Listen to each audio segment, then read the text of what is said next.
cumprimentando a todos. Hoje nós começamos a trabalhar a disciplina Polícia Judiciária Militar. A base dessa instrução, ela está no Manual de Polícia Judiciária Militar, Processos e Procedimentos.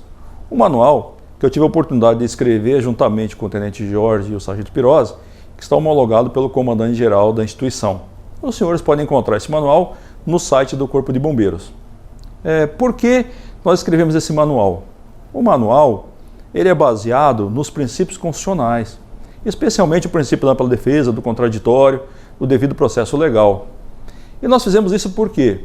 Porque nós percebemos ao longo da nossa experiência como militar que as instituições, especialmente o Corpo de Bombeiros, que é a nossa instituição, tinha dificuldades para fazer muitos processos e procedimentos e acabando ferindo princípios constitucionais. Isso trazia, lógico, prejuízos tanto para a instituição quanto para os militares que respondiam aos processos e procedimentos. Então essa falta de conhecimento jurídico, de forma sistematizada, trabalhada com toda a instituição, ela fazia com que tivesse esses problemas. Eu sou professor de Direito Penal, trabalho especificamente com teoria do delito e teoria da pena, e com mestrado na área, então me propus a escrever o curso de Polícia Judiciária Militar e trago para vocês aqui hoje nessa instrução a disciplina trabalhada em cima do manual. Então, a primeira coisa que nós trouxemos no curso de Polícia Judiciária Militar foi trabalhar as diversas disciplinas do direito, não só do direito penal, quanto do direito administrativo. A última disciplina, então, se transformou no nosso manual. O manual nós vamos trabalhar com comunicação disciplinar. Nós explicamos detalhadamente, inclusive com modelos, como alguém pode fazer uma comunicação disciplinar do seu subordinado, assim como também como o subordinado faz para fazer uma reclamação do seu superior. Além disso, nós trabalhamos com algo novo. Nós trouxemos a possibilidade para o gestor fazer uma investigação sem ficar engessado nos prazos de processos e procedimentos, que é um relatório de investigação preliminar. Esse relatório é porque quando você comanda uma unidade, especialmente, você recebe muitas informações que chegam relacionadas aos militares, são informações que realmente têm um fundo de verdade que deve ser investigado já com um processo ou um procedimento. Mas nós percebemos também ao longo da nossa carreira, da nossa experiência, nós encontramos muita fofoca, muitas informações que não são bem o que retrata a realidade. E para isso, então nós criamos algo que é possível o comandante investigar sem acusar o militar de forma desnecessária. Então o relatório de investigação preliminar também está no manual e nós trouxemos o modelo para que aquele que for seu encarregado consiga fazer a investigação preliminar. Também trouxemos dentro do manual a sindicância. O que é a sindicância? É você investigar fatos para verificar se realmente há algum indício de autoria e materialidade, o que nós chamamos no direito penal de justa causa. Também trouxemos no manual o processo administrativo disciplinar militar, que é justamente quando há indícios de autoria e materialidade, a administração já acusa o militar para que ele possa, de forma ampla, praticar a sua defesa. Trouxemos também o IPM, o Inquérito Policial Militar, é um procedimento que deve ser feito de forma adequada. Depois que o manual foi criado e foi utilizado na instituição, recebemos vários elogios da promotoria, justamente porque as investigações começaram a seguir uma sequência realmente sistematizada. Também trouxemos aí no manual o auto de prisão em flagrante. É um modelo tranquilo que segue os princípios constitucionais. E, finalmente, a instrução provisória de deserção, que é quando o militar se ausenta do quartel por um período determinado e não sabido. Então, nós temos então a instrução provisória de deserção, lembrando que todos os atos administrativos praticados pelo gestor é uma norma cogente, ele tem o dever de investigar sobre o risco de prevaricação. Vamos fazer uma abordagem sobre comunicação disciplinar. O que é a comunicação disciplinar? Nós não damos parte, nós fazemos comunicação disciplinar. A comunicação disciplinar ela é a formalização escrita feita e assinada por militar possuidor de precedência hierárquica. Ou seja, a comunicação disciplinar é feita por um superior em relação a um militar com posto ou graduação inferior. Em relação ao militar comunicado, dirigido ao comandante, chefe ou diretor acerca de ato ou fato contrário à disciplina militar. Porque se não há nenhum ato ou fato praticado pelo subordinado em relação ao que nós preceituamos nos nossos estatutos, não há de se falar em comunicação disciplinar. Então, qual é o elemento principal para que seja possível a comunicação disciplinar? A precedência hierárquica em relação ao militar. Eu chamo a atenção aqui que não está relacionada à subordinação. Qualquer militar superior hierárquico deverá comunicar à autoridade competente sobre fato contrário à disciplina militar. Eu chamo a atenção também de vocês que é possível eu reclamar de um superior hierárquico? Sim, é possível. A forma é a mesma da comunicação disciplinar. A diferença é que nós chamamos de queixa. E aqui eu chamo a atenção para um fato importantíssimo. O superior deverá ser comunicado de que está sendo feita uma queixa em relação a ele. Isso é um ponto importante para você que por acaso vem usar desse expediente. Antes de entrar no próximo tópico, depois de trabalhar a questão da comunicação disciplinar e a queixa, eu preciso fazer uma abordagem que é muito importante para você, especialmente que é um comandante. É a denúncia anônima. A denúncia anônima, também chamada de delação apócrifa, é a informação transmitida por meio de comunicação disponível sem identificação do denunciante, ou seja, é produzido um documento sem autoria. A Constituição Federal de 88 prevê em seu artigo 5º, inciso 4º, que é vedado o anonimato na manifestação de pensamento, buscando assim impedir a consumação de abusos no exercício da liberdade de manifestação, de pensamento e na formulação de denúncias apócrifas ou anônimas. Eu chamo a atenção para você, nós não devemos instaurar processos ou alguns procedimentos, como o IPM, baseado em denúncia anônima. Então, qual é a ferramenta que a administração tem para apurar a denúncia anônima, para verificar se há realmente algum elemento que seja possível investigar o militar? Nós temos o relatório de investigação preliminar, que é uma investigação preliminar que vai verificar se há realmente elemento ou se é uma denúncia sem nenhum fundamento. E assim nós damos uma resposta da administração que foi feita a investigação. Nós temos uma sindicância, nós temos outras ferramentas, mas nós não devemos instaurar inquérito policial militar baseado em denúncia anônima, a não ser que o Ministério Público requisite à autoridade a investigação e ele encaminhe a denúncia anônima. Então nós estamos investigando este caso não por causa da denúncia anônima, mas por causa da requisição do Ministério Público. Após trazer uma abordagem importante sobre denúncia anônima, eu trago para os senhores o RIP, o Relatório de Investigação Preliminar, que é a busca de informações ou provas preliminares que visam confirmar ou não a existência de indícios de procedência das alegações do público externo, da representação ou de outros documentos obtidos por intermédio de qualquer pessoa, ou mesmo aflorado na mídia ou meios eletrônicos, capaz de possibilitar a instauração do procedimento adequado, ou seja, uma sindicância, um PADM, ou até mesmo o arquivamento, da denúncia. É importante dizer para os senhores que é dispensado o RIP para a transgressão disciplinar residual, ou seja, no auto de prisão em flagrante, no inquérito policial militar, no inquérito policial ou processo judicial, já que há os indícios de existência da autoria e materialidade e não é o caso de uma investigação preliminar para fazer essa investigação. Além disso, também se dispensa o RIP quando eu tenho uma comunicação disciplinar ou uma queixa disciplinar, porque eu já tenho os elementos assinados por alguém, então eu não preciso fazer uma investigação de algo que já está posto. Processo Administrativo Disciplinar Militar, PADM. Como o próprio nome diz, é um processo. E de onde origina o PADM? De onde pode vir o PADM? O processo, como eu já disse anteriormente, é quando você acusa alguém porque há indícios de autoria e materialidade. Nós chamamos no direito penal de justa causa. E ele pode ser oriundo, por exemplo, de uma comunicação disciplinar que é feita por uma autoridade competente, por um relatório de investigação preliminar que levantou informações e trouxe indícios de autoria e materialidade. Ele pode ser originado também de uma sindicância. Nós vamos verificar que a sindicância é um procedimento, mas no meio da sindicância, se o encarregado entender que há indício de autoria e materialidade, ele já emite o termo acusatório e passa então a se tornar um processo, que é o PADM. Pode também o PADM surgir residualmente de um inquérito policial militar. Aí eu chamo a atenção para você, porque nós chamamos de princípio da consunção, quer dizer, o fato mais grave ele absorve o menos grave. Se o agente praticou um fato típico como crime, é óbvio que ele praticou uma transgressão disciplinar. Então, há de se investigar no inquérito policial militar, mas pode ser que residualmente o agente tenha praticado outros fatos que não direcionado ao tipo penal. Então isso residualmente deve ser investigado num processo administrativo disciplinar militar, onde o militar vai responder na esfera administrativa, já que o inquérito policial militar se discute na esfera judicial. Isso tudo, então, é de onde pode surgir o PADM que nós vamos trabalhar agora. Então, o PADM, quando eu instauro ele, eu tenho que ter alguns princípios que eu devo pensar com clareza. O primeiro é que não há culpa sem processo. Ninguém pode ser culpado sem responder a um processo.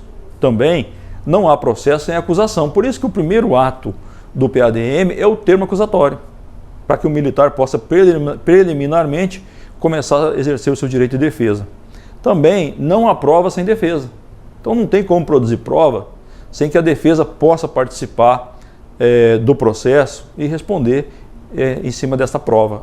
As garantias do processo administrativo disciplinar militar estão inseridas na Constituição Federal de 88, no rol dos direitos e garantias individuais, especificamente no artigo 5º, incisos 54 e 55. Agora eu vou passar a mostrar para vocês o passo a passo do processo administrativo disciplinar militar, o PADM, para que os senhores possam entender melhor. Quando eu fui trabalhar no PADM, além dos princípios constitucionais inseridos no texto, eu fui buscar também no Manual de Processo Administrativo Disciplinar da Corregedoria Geral da Controladoria Geral da União, um órgão que já tem consolidado os princípios constitucionais a serem observados durante o processo. É importante dizer que houve uma alteração no Estatuto da OAB, que trouxe o artigo 7º, o inciso 21, que trata da possibilidade do advogado participar ativamente do processo ou do procedimento, fazendo perguntas e questões de ordem. Então é importante o encarregado saber que o advogado poderá participar, é uma prerrogativa do advogado, né, para que ele possa, tanto no processo quanto no procedimento, fazer perguntas e questões de ordem. Eu falo isso porque no início, logo que eu lancei o manual, tive muitas dúvidas dos encarregados que perguntavam se era possível o advogado participar. Eu dizia não só participar, quanto não só assistir, quanto participar, fazendo as perguntas que ele entender pertinente ao seu cliente. Óbvio que dentro do assunto a ser investigado e com respeito à testemunha. E isso é o encarregado, o responsável para manter a ordem durante a investigação. Então o advogado, com essa mudança que teve no Estatuto da OAB, ele tem essa prerrogativa de participar dos processos e procedimentos. Vou passar para os senhores, em regra, a sequência do PADM. Qual é o primeiro ato praticado pela autoridade delegante? Que é, em regra, um comandante de unidade, um comandante regional, um corregedor geral. É a portaria de instauração. Na portaria de instauração, a autoridade delegante vai trazer todos os fatos de forma muito clara, porque ninguém pode responder à acusação genérica, os fatos, a tipificação de forma expressa e onde está tipificado nos nossos regulamentos disciplinares. Lembrando que nós estamos falando de uma investigação na esfera administrativa. Então, o fato praticado pelo militar acusado, em tese, deve estar onde? No RDPM e no Estatuto. É aí que vai ser buscado o tipo penal. Então, o primeiro ato é a portaria de instauração. A autoridade delegada, aquela que recebe o poder da autoridade delegante para realizar o processo administrativo disciplinar, o PADM, o que ele vai fazer? O primeiro ato praticado é a citação e o termo acusatório para as razões preliminares de defesa. Nós chamamos de REDs, as razões escritas de defesa. Nós temos as preliminares e temos as alegações finais de defesa, são as chamadas REDs. Então, a citação e o termo acusatório é o primeiro contato do acusado com o encarregado. De forma específica, ele vai ser acusado para que ele preliminarmente faça as suas alegações. Lembrando que essa alegação preliminar ela não é obrigatória, mas eu sugiro que aquele acusado exerça esse direito de imediato para dizer as testemunhas que ele gostaria de ser ouvido, trazer alguns fatos importantes, documentos para dentro do processo. Então, esse é o segundo momento. E nós temos a notificação. E aí eu disse para os senhores buscar lá nos conceitos do manual para entender algumas coisas. O que é notificação? É quando o encarregado notifica alguém para comparecer para ser ouvido, né? A notificação. A notificação vai ser para a oitiva do reclamante, das testemunhas, da vítima, lembrando que o militar acusado, ele é o último a ser ouvido, respeitando o devido processo legal. Ele tem que saber tudo o que disseram, tudo o que foi falado no processo, para que ele possa, de forma ampla, se defender. E aí as oitivas, como eu disse, são várias oitivas. O encarregado com certeza vai fazer várias notificações para que as pessoas sejam ouvidas, vai requisitar documentos, enfim, tem todo um rol de ações que o encarregado deverá adotar. Então, a gente trouxe aqui mais ou menos uma regra. A inquirição de testemunhas arroladas pelo encarregado, né, em regra 3, e a inquirição de testemunhas indicadas pela defesa, mas em regra 3. Em regra porque sempre haverá exceção, né? E aqui é importante falar que as testemunhas de acusação deverão, e aqui eu friso a palavra dever e não poder, elas deverão ser ouvidas primeiro que as testemunhas de defesa. Então, o encarregado vai ouvir as testemunhas de acusação e depois as testemunhas de defesa. Lembrando que sempre que houver uma oitiva, deve haver a notificação não só da testemunha que vai depor, mas também do acusado e seu advogado de defesa para que possam participar do processo. Lembrando aqui que o advogado de defesa é prerrogativa dele fazer perguntas também às testemunhas, tanto de acusação quanto de defesa, não cabendo isso ao acusado, e sim ao seu advogado, porque justamente é o que prevê o Estatuto da OAB. Um ponto importante a colocar aqui é que cabe ao encarregado, como eu disse, manter a ordem e trabalhar de forma árdua para que não fuja do objeto da portaria. Um outro ponto que eu gostaria de trazer para os senhores é que depois da oitiva das testemunhas de acusação e de defesa, então, no PADM nós temos o interrogatório do acusado. E aqui o que eu chamo a atenção que isso é um direito do acusado ser interrogado, porque é um momento, além das alegações preliminares de defesa, do acusado trazer para o processo todo o seu pensamento sobre aqueles fatos que ele está sendo de forma muito clara acusado. Porque eu reforço aqui que a acusação tem que ser específica, trazendo a tipificação de onde está escrito e não pode ser genérica. Então o acusado é interrogado, lembrando que é um direito dele. O encarregado do PADM, ele vai trazer ainda para os autos a juntada de documentos.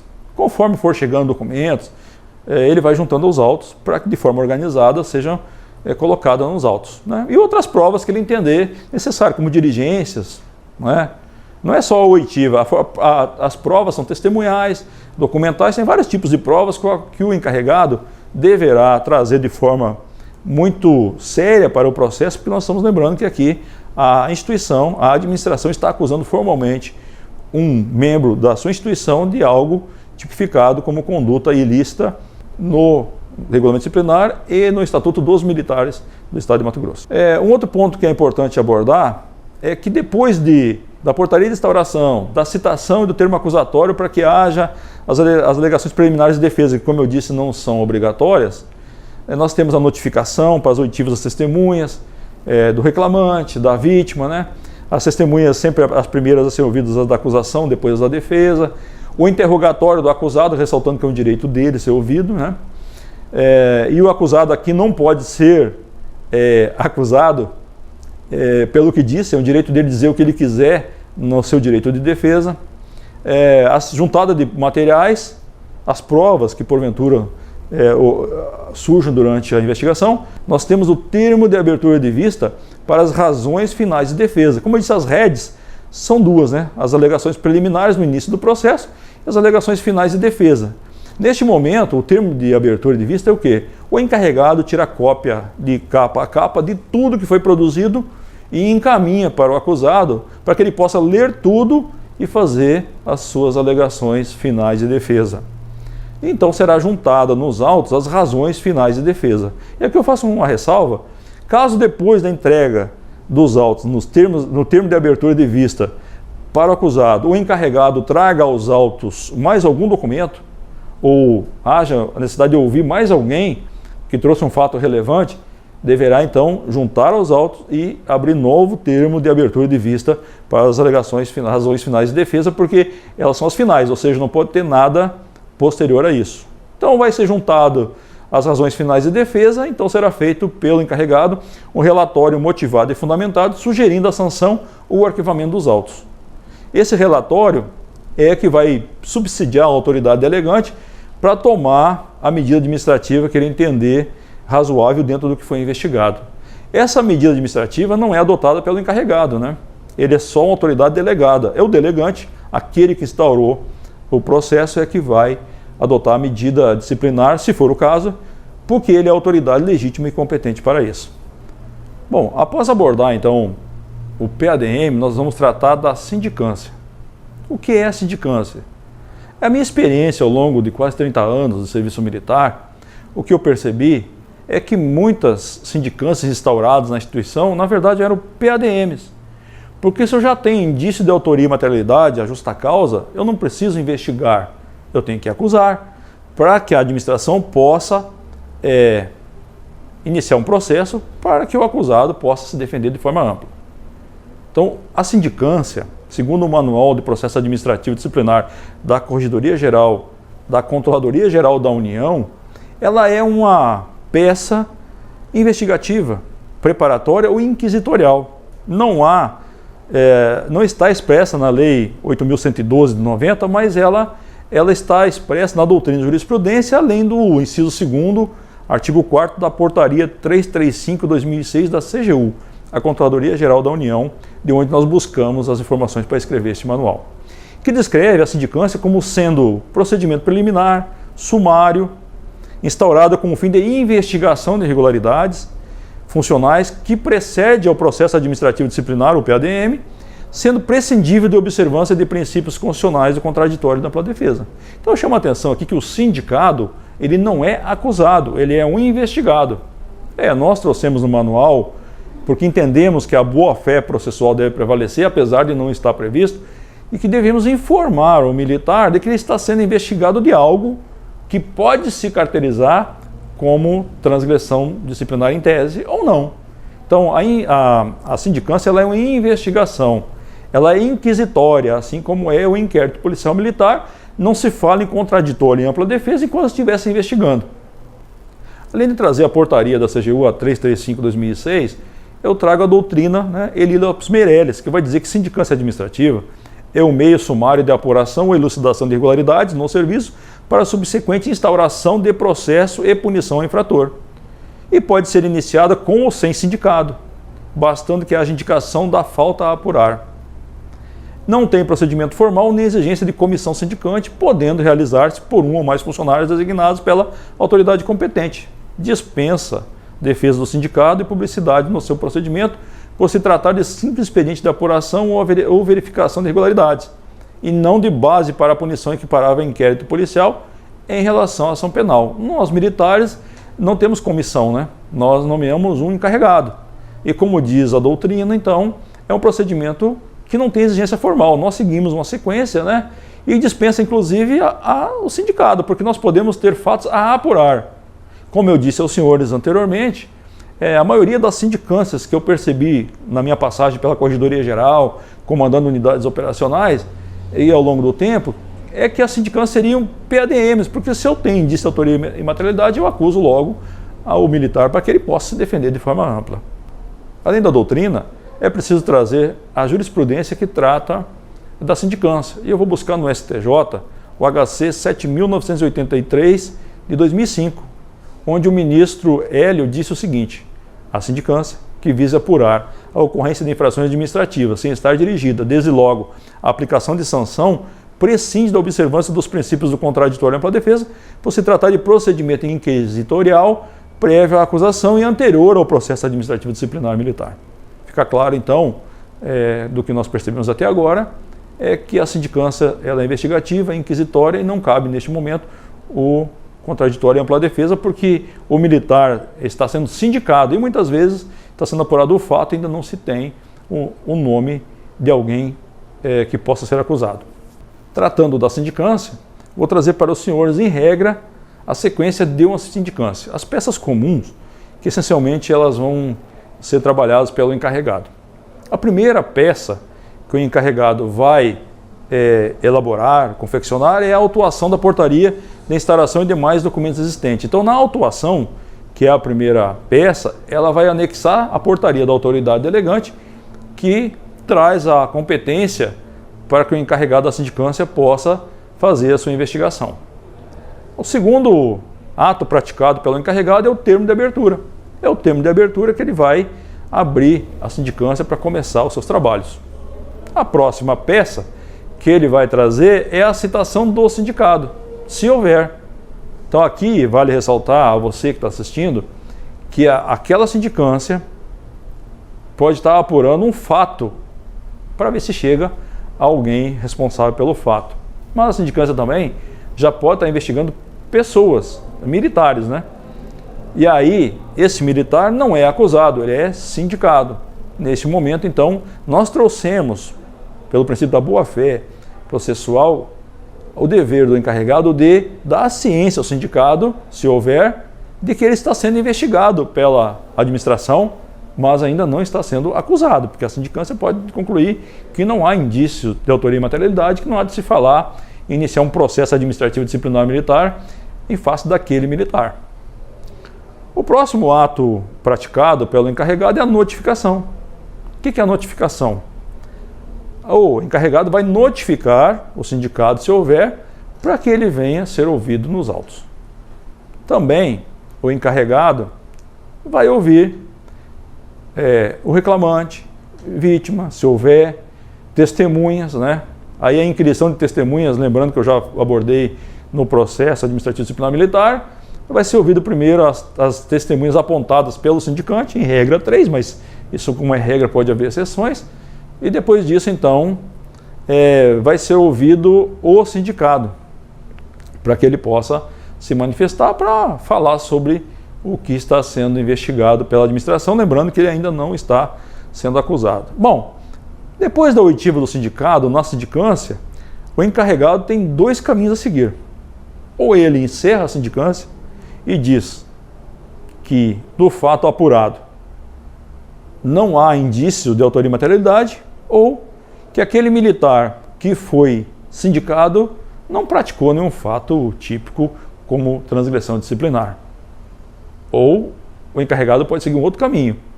Durante a investigação, durante a fase investigatória, ele verifica que realmente há indício de autoria e materialidade de determinado militar. Então, neste momento, cabe ao encarregado emitir o termo acusatório. No termo acusatório, o encarregado vai trazer aos autos os fatos típicos, a conduta do militar tipificada de forma expressa e onde está escrito na nossa legislação da esfera administrativa, ou seja, o RDPM, o Estatuto, para que o militar possa defender. Ressalto aqui que não pode haver acusação geral ou de forma genérica, para que eu, acusado, não saiba exatamente do que eu estou sendo acusado. Ela tem que ser específica. Tá? Não há acusação genérica. Então, neste momento, a sindicância, ela era uma sindicância, um procedimento, ela vira processo e nós passamos a seguir o PADM, como eu já abordei anteriormente. E eu vou passar de forma geral aqui, de forma rápida, porque os senhores podem daqui para frente olhar o que eu falei já sobre o PADM. Então, o termo acusatório será emitido pelo encarregado para o militar. O militar acusado terá, então, o prazo para suas alegações preliminares, razões preliminares de defesa, que nós chamamos de REDs, né? As razões preliminares de defesa e as razões finais de defesa. E lembrando também que essas razões preliminares de defesa não é obrigatório que o militar a exerça, é um direito dele exercer ou não.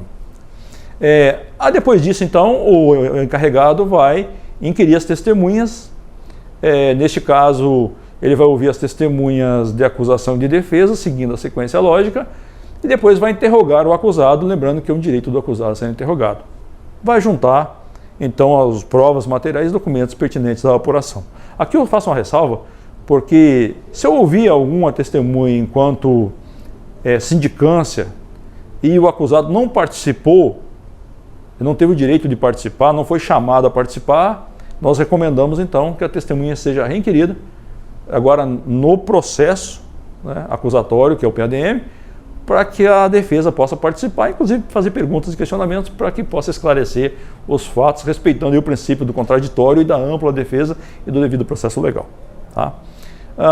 Outras provas que, porventura, venha ao caso, o encarregado poderá juntar. Teremos, então, a termo de abertura de vista, né, para as razões finais de defesa.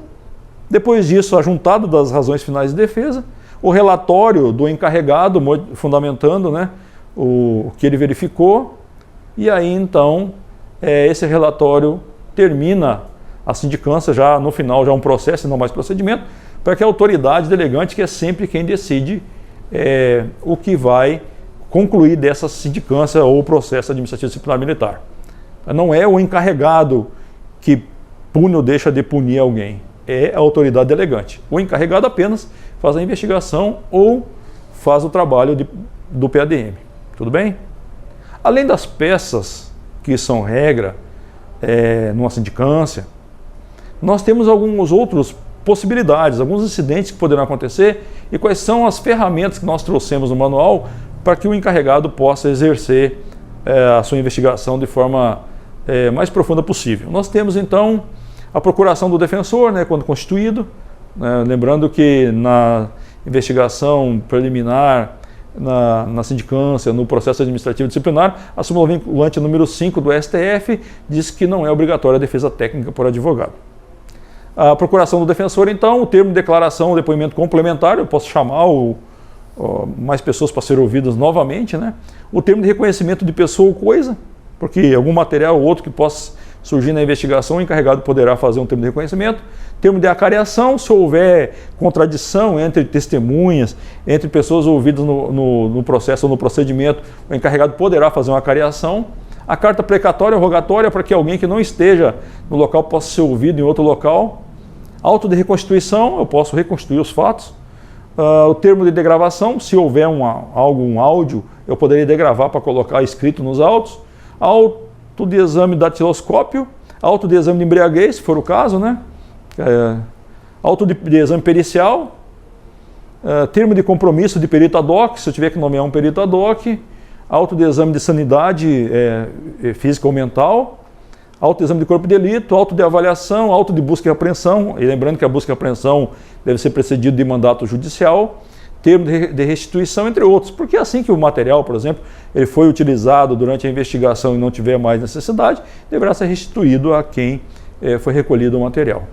Então, em regra, a sindicância é procedimento de investigação inquisitória e busca encontrar indícios de autoria e materialidade, geralmente não tem nem sindicado, ou seja, o trabalho de apuração inicia sem nenhuma certeza sobre como ocorreram os fatos, de quem foi a responsabilidade.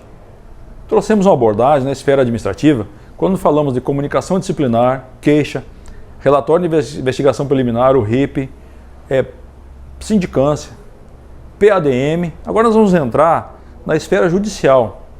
Por isso vamos trabalhar o primeiro item agora, o inquérito policial militar, o IPM.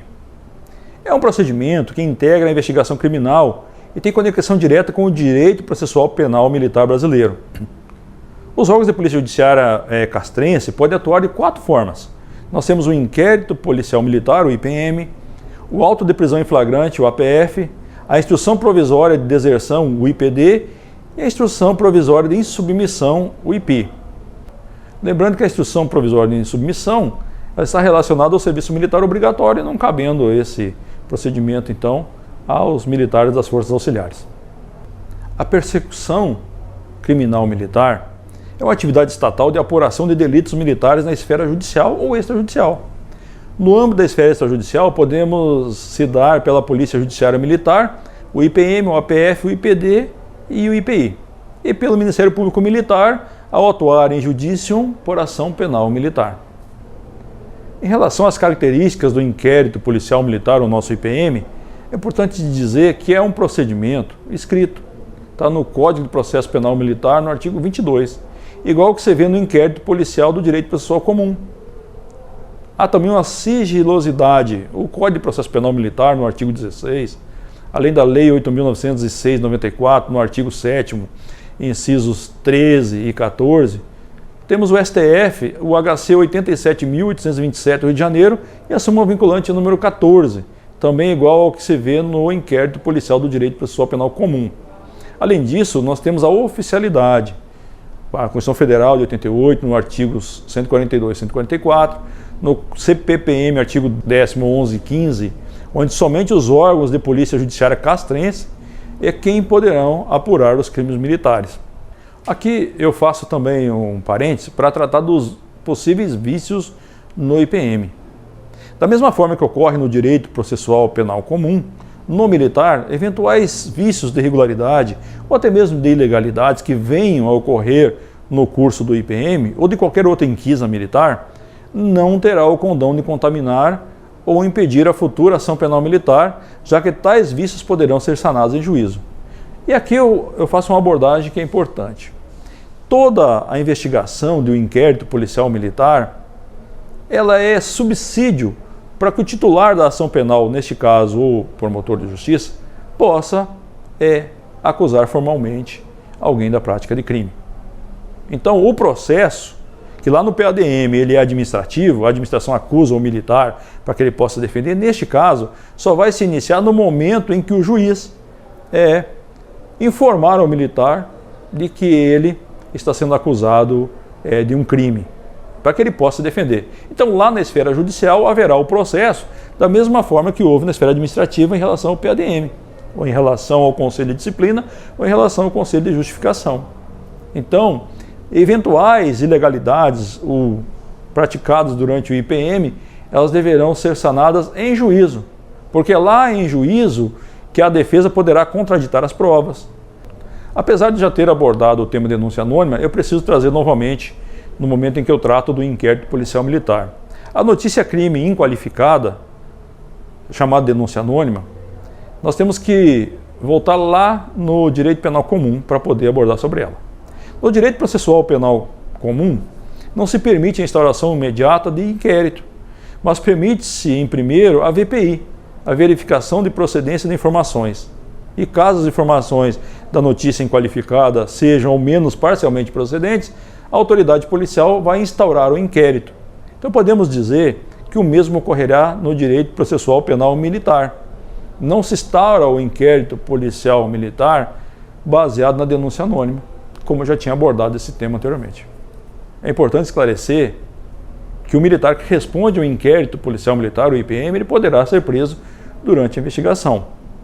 Mas conclui-se que para a decretação de toda a prisão, torna-se imprescindível a concorrência dos seguintes fatores: a prova da existência do crime e indícios suficientes de autoria, o que nós chamamos de fumus commissi delicti, bem como o perigo da liberdade do infrator, o periculum libertatis. Após uma breve abordagem sobre o inquérito policial militar, o nosso IPM, eu convido a todos a buscarem no site do Corpo de Bombeiros o manual de processos e procedimentos, onde poderão aprofundar essa discussão, especialmente sobre os crimes propriamente militares, os crimes impropriamente militares, para que possa entender como o encarregado pode fazer a detenção de alguém que responde ao inquérito, ou mesmo a prisão preventiva nos casos dos crimes impropriamente militares.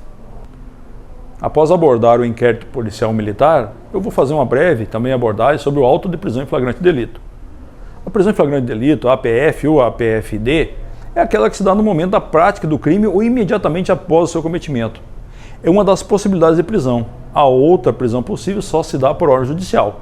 Então hoje o cidadão pode ser preso por ordem judicial ou em flagrante delito.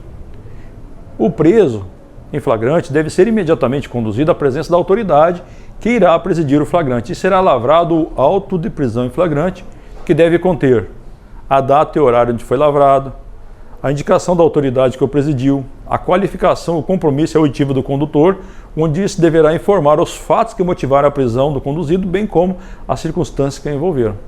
A qualificação, o compromisso e a oitiva, pelo menos de duas testemunhas que presenciaram o fato ou a prisão, e na ausência dessas testemunhas deverá assinar o auto pelo menos duas testemunhas que tenham presenciado a entrega do conduzido ao presidente do flagrante. A qualificação e a oitiva do ofendido quando for possível, a qualificação e o interrogatório do conduzido. O auto de prisão em flagrante, segundo o Sanini Neto, pode ser dividido em 6 fases. A primeira fase é a prisão-captura. A prisão-captura é o momento em que ocorre a detenção do indivíduo que acabou de cometer o crime.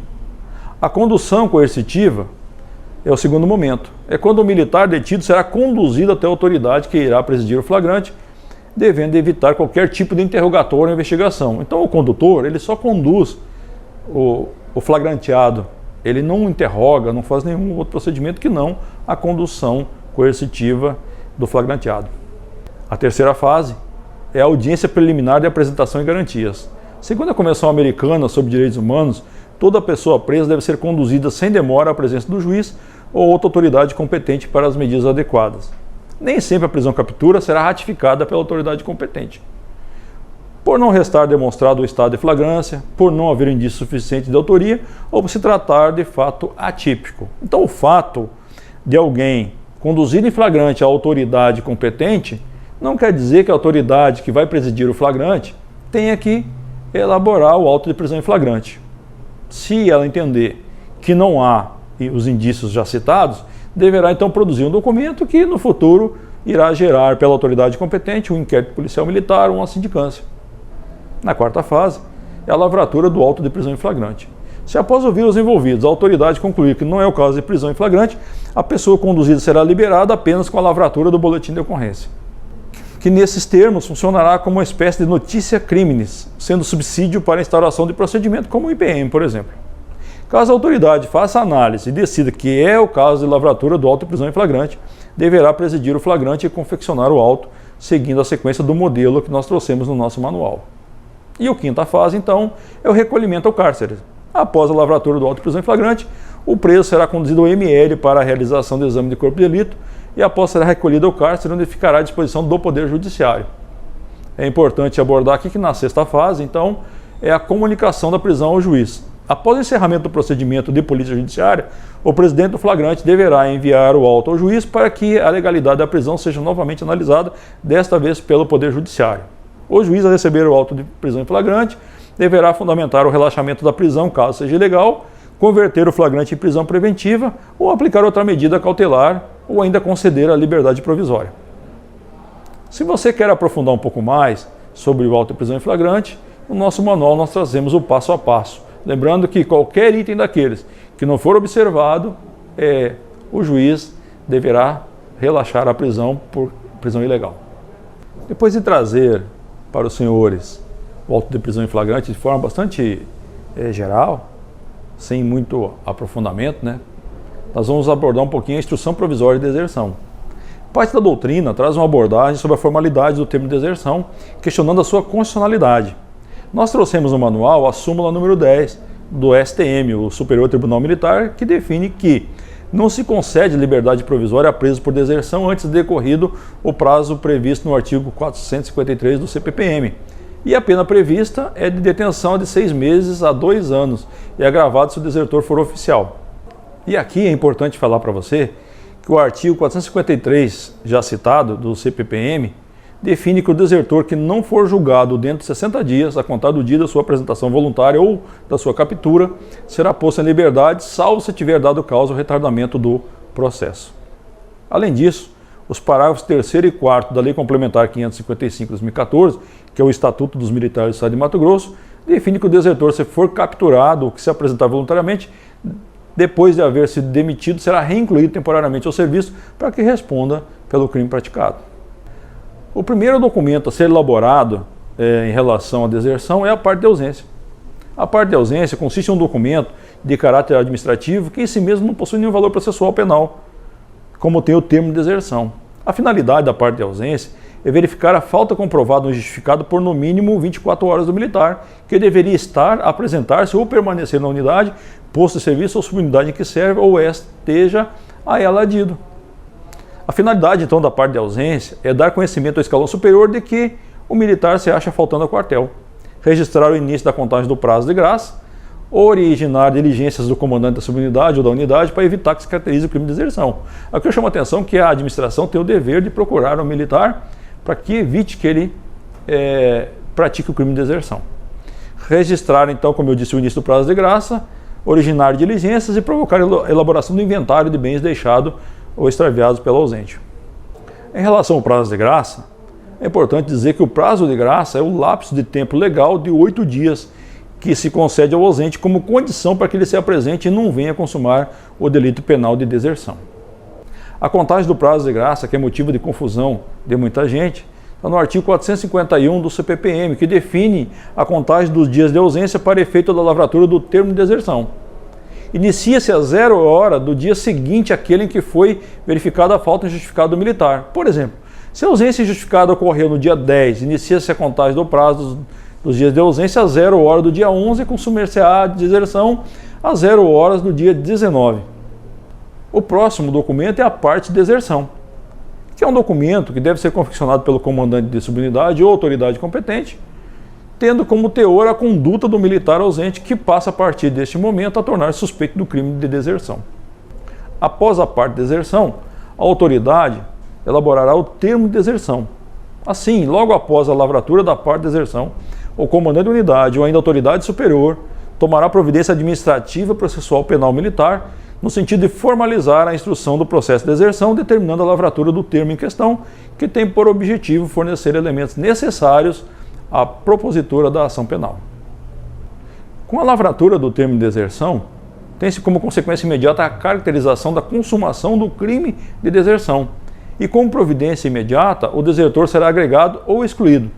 Aí eu chamo a atenção dos senhores, neste momento, para fazer uma leitura da Lei Penal Castrense, no artigo 454, parágrafo 1º do CPPM, que trata dos oficiais agregados, e das praças estáveis, no artigo 456, parágrafo 14, que é importante nós diferenciarmos as praças estáveis das praças que não estão estáveis. Então a praça com estabilidade, ao ser considerado desertor, será agregado por ato do comandante-geral e assim passará a não mais receber vencimentos e não mais concorrerá à promoção. A praça com estabilidade, ao ser capturado ou apresentar-se voluntariamente, será revertido para o serviço ativo e seu comandante providenciará com urgência a remessa à Justiça Militar da cópia do auto de reversão ao serviço ativo.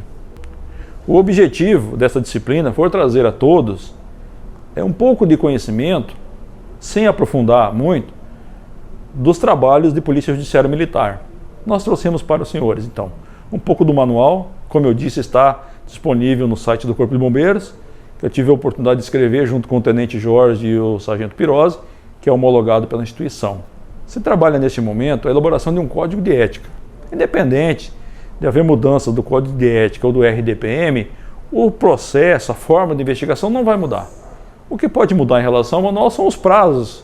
Nós trabalhamos com os prazos hoje, amanhã poderão ter outros, mas não vai mudar a forma de fazer a investigação. Procuramos trazer para os senhores, então, os modelos de processos e procedimentos. Começamos com a comunicação disciplinar e a queixa. Trouxemos, então, ainda o relatório de investigação preliminar, a sindicância, o PADM, o inquérito policial militar, a APF, que é a prisão em flagrante delito, e ainda a instrução provisória de deserção. Espero que tenha contribuído para que a gente consiga cada vez mais buscar o conhecimento.